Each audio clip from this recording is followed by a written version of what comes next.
વડાપ્રધાન નરેન્દ્ર મોદીના ગુજરાત પ્રવાસનો આજે ત્રીજો દિવસ છે ને ત્રીજા દિવસની શરૂઆતમાં તેમને દ્વારા જે લાયન સફારી પાર્ક છે ત્યાં સિંહ દર્શન કર્યા હતા। આપ જે પ્રકારે દ્રશ્ય અત્યારે જોઈ રહ્યા છો કે લાયન સફારી પાર્ક લગભગ 3 કલાક જેટલો સમય છે તે લાયન સફારી પાર્કમાં વિતાવ્યા બાદ હવે જે પ્રધાનમંત્રી નરેન્દ્ર મોદી છે તે ફરી એકવાર જે સિંહ સદન છે ત્યાં પહોંચી રહ્યા છે ને ત્યાંથી તેમનો આગામી જે નિર્ધારિત કાર્યક્રમ છે તેની શરૂઆત થશે। જે પ્રકારે જે સાસણ ગીરના લોકોમાં પણ ઉત્સાહ છે તે જોવા મળી રહ્યો છે તેની એક ઝલક લેવા માટે વહેલી સવારથી લોકો છે તે એકઠા થયા હતા અને અત્યારે જે પ્રકારે તમે દ્રશ્ય જોઈ રહ્યા છો કે વડાપ્રધાન નરેન્દ્ર મોદી છે તેઓ અહીં પહોંચ્યા છે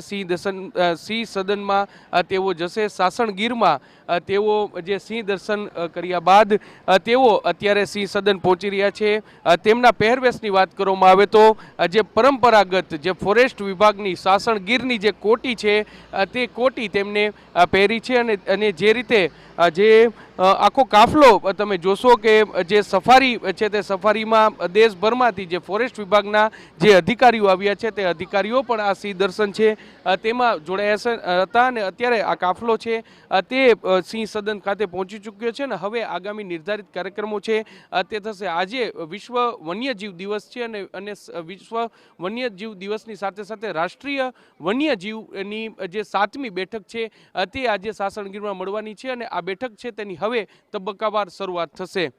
કેમેરા પર્સન ભાવેશ લશ્કરી સાથે મોહિત ભટ્ટ, ટીવી।